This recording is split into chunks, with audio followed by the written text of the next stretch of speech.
안녕하세요 번님들, 진이의 생각 진이입니다. 공유해 주시고 좋아요와 구독 부탁드립니다. 감사합니다. 섹션 1 일기 2019년 3월 31일 일요일 밝아오는 새벽에 어제의 기록입니다. 제목 알뜰하게 살아보기. 오늘은 아들이 치킨과 라면을 먹고 싶다고 했다. 저녁 준비는 뭘 할까 고민이었는데 먹고 싶은 메뉴가 있으니 더 이상 고민할 필요가 없었다. 모처럼 라면도 먹고 싶었다. 우선 가까운 곳에 옛날 통닭이라고 치킨집이 있다. 기본 옛날 통닭은 5,900원으로 가격도 싸다. 사이즈가 약간 작긴 해도 바삭하게 튀겨져서 맛도 괜찮다. 우리 4인 가족에 옛날 통닭 하나 5,900원, 모래집 튀김 하나 5,900원, 간장치킨 하나 8,900원, 그리고 무 500원까지 해서 21,200원이면 매우 풍족한 치킨 파티가 된다. 이 옛날 통닭집은 가격이 저렴하고 맛도 좋은 편이다. 여기는 치킨, 무, 소스 등은 별도 판매하며 거품을 없앴다.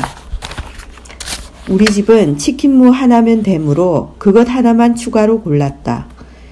닭이 튀겨질 동안 옆에 이마트 편의점이 있어서 그리로 가서 라면을 사기로 했다.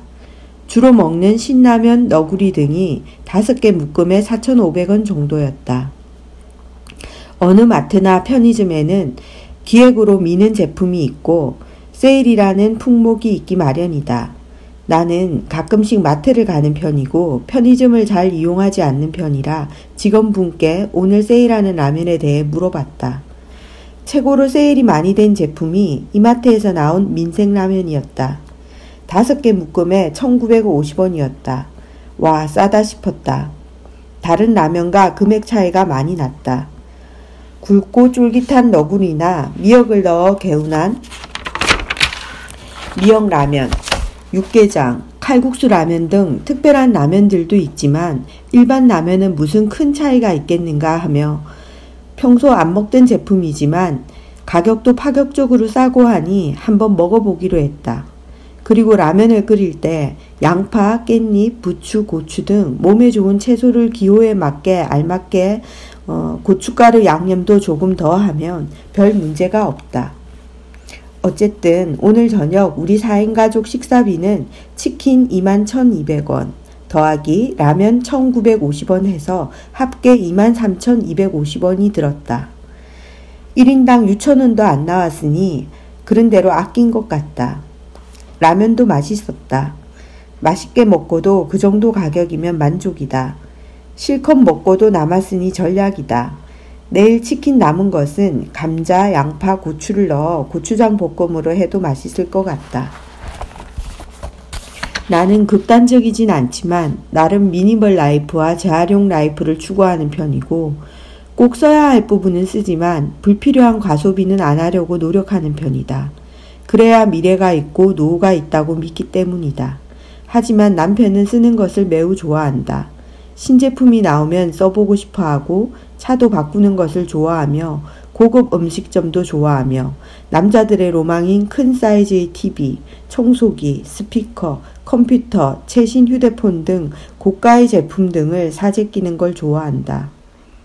물론 고가의 새 제품이 훌륭하고 좋겠지만 마음대로 살 순 없다. 나는 필요할 때 한 번씩만 사라고 권한다. 그런 것을 만들어내는 사람들은 돈을 벌겠지만 마냥 즐기고 쓰는 사람들은 돈을 모을 수가 없다. 더 좋은 거, 새로운 것을 갖고 싶고 물욕은 끝이 없다. 노후에는 돈이 필요하다. 노후를 위해서는 참아야 한다. 인생을 위해서도 절제하는 삶이 가치 있다고 생각한다. 어쨌든 나는 절제하는 삶을 추구하는 편이고 남편은 욜로인 편이지만 하고 싶다고 다 하고 살 수 없는 게 인생 아닌가. 우리도 과거에는 남편의 취향대로 많이 쓰고 살았지만 언제부턴가 반성하고 남편도 마음을 다잡고 좀 아끼는 편이다. 나도 전략 정신을 실천하고 아이들과 남편에게도 꾸준히 얘기를 하는 편이다. 어쨌든 노후 걱정 안 하고 살려면 전략 정신이 기본이다. 아끼고 모아서 저축하고 공부해서 투자하고 그래야 미래가 밝지 않을까 생각한다. 그리고 전략도 한 땀 한 땀 하다 보면 재미가 붙는다. 옷도 자꾸 사는 게 아니라 있는 것 중에서 이렇게 저렇게 코디해 입으면 재밌고 과거의 제품들과 최근 것을 조합하면 이색적인 멋이 나온다. 음식도 일주일분 정도의 장을 봤다면 그 속에서 남은 재료로 충분히 창의적인 요리를 만들 수 있다. 그때그때 남은 식재료와 색다른 양념으로. 노는 것도 자연 산책, 둘레길 걷기, 동네 야산 오르기, 명상, 독서와 대화, 봉사활동, 전시 관람, 음악 감상, 그림 그리기, 노래 부르기, 만들기 등 돈을 크게 들이지 않고도 의미 있게 정신을 풍요롭게 할 수 있는 것들이 많다. 내 생각엔 아끼는 마음이 오히려 사람을 더 깨어있게 하고 생산적이게 만드는 것 같다. 절제심을 가지니 인성에도 도움이 될 것 같다. 가치 있게 써야 할 곳에는 쓰지만 허례허식은 하지 말아야겠다. 마음이 외로워서, 마음이 가난해서, 인생이 힘들어서 대리만족으로 물질을 탐하고 사대는 건 아닌지 항상 돌아볼 일이다.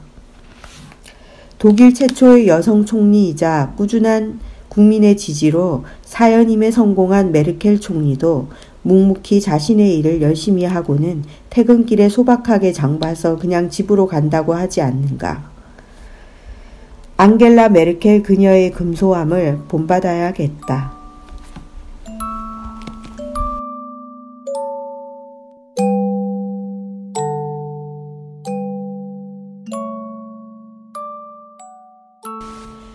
섹션 2. 마음에 와닿는 소리. 오늘도 잭슨 브라운의 세 번째 북리뷰 시간입니다.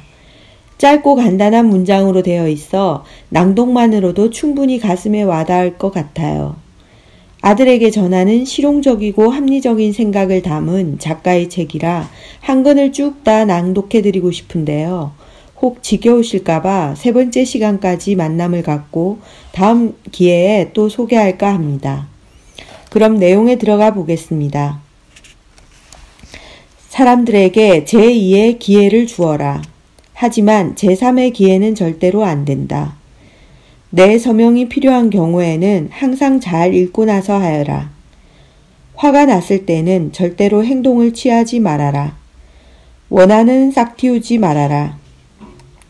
살아있는 모든 것에 존경심을 가져라. 첫인상에 넘어가지 말아라. 사람들에게 선한 면을 찾도록 하여라. 거칠고 막하는 서비스에 팁을 주어 부추기지 말아라. 모든 정치인은 일단 의심의 눈으로 보아라. 필요한 사람보다는 친절한 사람이 되어라. 묵혀서 녹슬게 하느니 차라리 써서 달아 빠지게 만들어라. 최악의 상황을 최대한 잘 이용하여라. 남의 말을 항상 귀담아 들을 줄 알아라. 재치를 쓰는 것은 좋지만 남용하지는 말아라. 뉴스는 어느 쪽으로든 치우쳐져 있다는 것을 잊지 말아라. 핫도그나 소시지가 만들어지고 있는 장면을 지켜보지 말아라. 아내와 말다툼을 하다가 불쑥 밖으로 뛰쳐나가지 말아라. 묘비에 후회 없음이라고 새길 수 있도록 살아라. 고양이를 기르려거든 2마리를 길러라. 그래야 재미도 있고 힘도 덜 든다. 비가 오기 시작하면 차의 헤드라이트를 켜라. 가끔씩 경치가 좋은 명승지를 답사해 보아라. 내 소유물들이 너를 소유하게 내버려 두지 말아라. 방을 어질러 놓지 말아라. 충분해를 진짜 충분한 것으로 받아들이지 말아라. 사람들이 기대하는 이상을 하여라. 내 평판을 잘 관리하여라. 그것이야말로 내 가장 귀중한 자산이다. 미처 안 온 사람이 있더라도 모임은 정각에 시작하여라. 보다 큰이 아닌 보다 잘에 초점을 맞추어라. 나이트클럽에 다니지 말아라. 마음을 열어놓고 융통성을 갖고 호기심을 가져라. 매일 가장 좋아하는 음악으로 하루를 시작하여라. 모임에 참가할 때는 항상 앞자리에 앉아라. 자기 운에 자꾸 박차를 가하여라. 가장 좋아하는 책을 다시 읽어보아라. 높은 가격이 항상 높은 품질을 보장한다는 생각을 하지 말아라. 사랑한다는 말을 할 수 있는 기회를 그냥 보내버리지 말아라. 귀중한 문서는 은행 금고에다 보관하여라. 마을의 작은 축제라도 참가해서 즐기거라. 사이다라도 한 병 사서 구멍가게를 도와주어라. 좋은 아이디어가 떠올랐으면 실행을 늦추지 말아라. 구두와 벨트와 넥타이는 비싼 것으로 하되 박앤세일로 사거라. 언제 목소리를 높여야 하는지를 알아라. 오래된 우정에 다시 불을 붙여 보아라. 설명이 아니라 감탄이 되는 인생을 살아라. 승자는 패자가 바라고 있지 않은 것을 한다는 점을 명심하여라.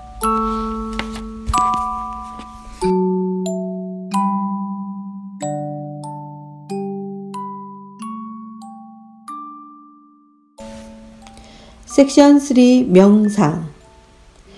번님들 편안하게 눈을 감아 보세요. 오늘 하루는 어떻게 보내셨나요? 오늘도 수고 많으셨습니다. 하루를 돌아보면 어떤 생각이 드시나요? 앞으로의 삶을 위해 더 나은 생각은 무엇일까요? 자, 번님들의 생각도 댓글로 한번 남겨보세요. 서로 공유하며 인생의 답을 찾아가 보아요. 감사합니다.